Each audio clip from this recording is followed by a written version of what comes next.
So I've been told this countless times before that, Kevin, you're never going to get rich.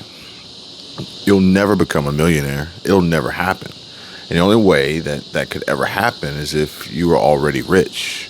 Because people don't get rich. Now, granted, I mean, obviously there are anomalies and instances of inheritance and insurance claims and, slip and fall, malpractice, or winning the lottery. But as far as actually working hard and getting rich by yourself, impossible. So I asked all the millionaires that I know, how can you get rich? How do you do it? And their answer was pretty much the same across the board. And I'll tell you guys right now, you're right. They do have it easier than others for two reasons. Number one, they have a lot of money. Okay? And we'll expand on that in just a moment. But number two is they have the mindset. They have the mentality. They have the brain. They have the passion. They have the tenacity. They have the feeling. They have the desire. They have the unbreakable will to make it happen. And when you come across a man or woman with that unbreakable will, get out of their way. It's only a matter of time. And that's the other thing. Time. There's no set time limit on becoming rich or becoming a millionaire, multimillionaire. But be that as it may, those who are unanimously agreed that the first million was the hardest. Plain and simple. The first was the hardest. Then someone went on and said the second was the hardest. And then once you get past 10, you don't even think about it anymore. And it makes perfect sense. And here's why. Math, okay?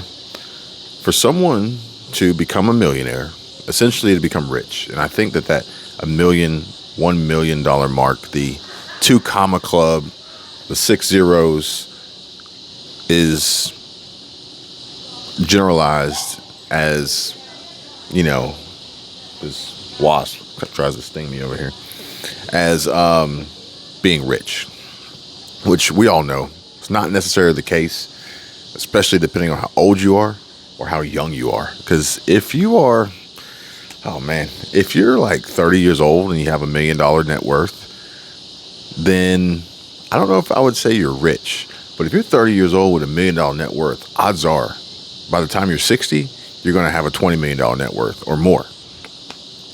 And on the opposite end of the spectrum, if you are 60 with $1 million net worth, I also wouldn't say you're rich, but I'd also probably say that depending on your employment and your lifestyle choices and Social Security and retirement, you may be okay. You may be all right.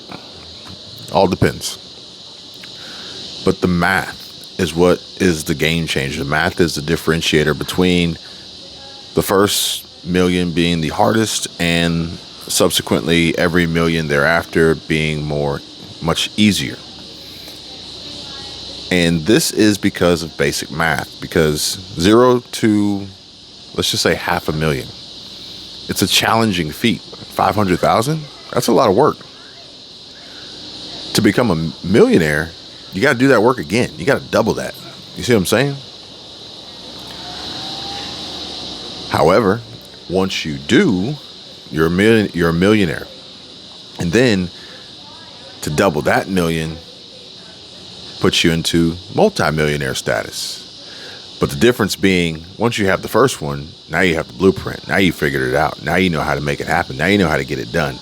And you have the resources and, more importantly, the time to deploy your capital, your assets, your whatever you've amassed along this journey. You have that to deploy to bring back more.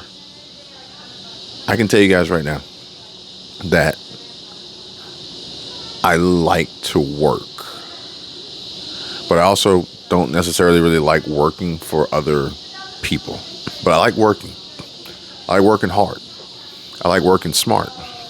And I realized that I was probably early 20s, mid 20s, and I realized I was like, look, I can work hard, I can make good money, but I'll probably never be rich through salary because it's capped, it's limited in the career path and field that I chose, which is why I ultimately decided to change career paths and fields to have an ultimately limitless upside potential of income. That's the main difference, is being able to not trade your time directly for dollars. Because if every hour brings back a certain amount of dollars, then you can easily do the math to figure out how many hours you would need to produce $1 million in surplus, so that you have a net worth after taxes, after paying your bills, this, that, and the other. And odds are you don't physically have what it takes to work that many hours in a lifetime. Therefore, you need to find a way that every hour can bring back more money in return, and also the hours that you don't work produce as well. Make your money go to work for you so that you can make money while you sleep. Therefore, you don't have to work until you die. Have to. Like I said, I enjoy working. I really do. I like it. And I really enjoy and like seeing the results of the work that I put in. And sometimes the work's a little challenging because I face obstacles, but I push through, persevere, reaching the goals that I have set for myself, and then creating new goals and going to crush those. But the main difference is, and I've seen this personally, is that once you have it, it is so much easier to make more of it. It literally almost is unfair.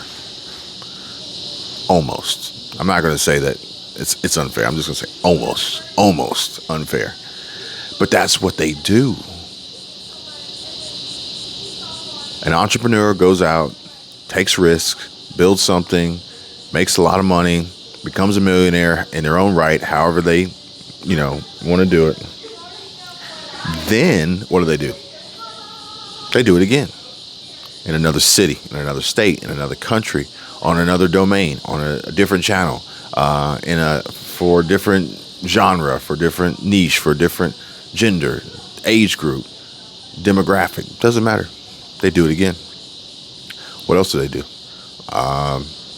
They invest in other businesses. They buy different businesses. They start new businesses. They invest in stocks. They invest in alternative assets. They invest in real estate. They invest in multiple different asset classes with what they have, what they work so hard to get, that is now easier to deploy to bring back more.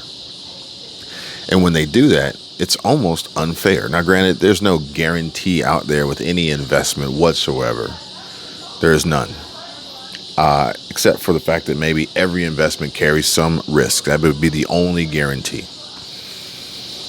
Even these treasury bonds, these bills that you can buy from Treasury Direct, there's still risk that, inflation will outpace your note. But either way, they have this almost unfair advantage to produce more and more and more. And it kind of just like dawned on me today as I was having this conversation with someone and explaining to them what I was doing, what we were doing, and how it was working, this, that, and the other. And it's the same principle. Once you have it, you know how to get it, you know how to make it. Once you've made it, then you can use it to make more. For instance, it's like farming, right? Or homesteading, or having a garden, or I think propagating. And once you plant, once you sow the seeds and the crop comes in, the harvest comes in, Well, that then produces more seeds. So you can then continuously do more and more and more based on what you've done the first time. Now, granted, that is a labor of love. It's more intensive, and you gotta work at that. But the simple fact of the matter is that if you plant the seed and you nurture it and you work hard and smart, and then you take the seeds from what's grown, now you can have an infinite supply to continuously grow more and more and more. And that's essentially how they explained it and described it to me. So the first one, the first 100, the first 1,000, the first 10,000, the first 100,000, the first million, the first 10 million, the first 100 million, the first billion, it all starts from nothing. It all starts from nothing. And once you figure it out, and once you have that network, and once you have that drive, making more just becomes so much easier. But that is the catch, is that you can't just go get the drive, And some people have it, some people don't. Some people can get it, some people won't. And even if, for instance, somebody said, there's no logical reason why anyone out there would want to sell you a course or train you or teach you or give you any secrets or explain how to be successful like them. Why would they do that? Why would they want to create more competition for themselves? And I understand that they don't and they won't. They're not going to give away trade secrets. But if you want to know the secret to building a business, a secret to building your own business, a small business, secret to building a YouTube channel, the secret to building anything, really, the principles are going to remain the same. You're going to need this, that, and the other, and stay focused, stay consistent, continuously press on, and it is what it is. But just because you know how to buy into a franchise and open up your own Dunkin' Donuts or Starbucks or Chick-fil-A or whatever franchise you want to get invested in, just because you have the money to do that doesn't mean that it's going to work. Doesn't mean that it's going to be successful. Doesn't mean that it's going to be profitable. Doesn't mean that it's going to bring back the ROI that you had expected and anticipated. So when people do share the framework and the foundation and the basic principles of how to get it done and how to make it happen, I also realize that they know that a lot of people don't have the drive to go do it. So they can tell anybody and everybody. I even had a friend of mine, he says, look, I can tell anyone and show anyone how to be the top producing agent in real estate, bar none. He goes, and I have. But I've also seen and know and realized that most people don't have what it takes to do it. So even if you had the instructions and the recipe and the ingredients list, the directions, the specifications, the checklist, if you lack the drive, then everything else is all for naught. And then you got to add in that little component, that little trade secret. They're not going to give that away. But for the most part, you can go online and get a free tutorial on how to start to do anything you want to do. But it's the people who lack the drive and determination and the sheer will to try to do it, go out there, put themselves out there, face adversity, face challenges, face failures. If they don't have that characteristic or willing to get it, then nothing else even matters. But if they do, and they push through, they too will realize that, yeah, the first one was the hard one, but everyone thereafter was so much easier. Hey guys, I appreciate you listening to me, watching this video. Yet again, please smash that like button if you haven't already. Subscribe to the channel. Really do appreciate it. Until next time, I hope you guys have an amazing, wonderful, and fantastic evening.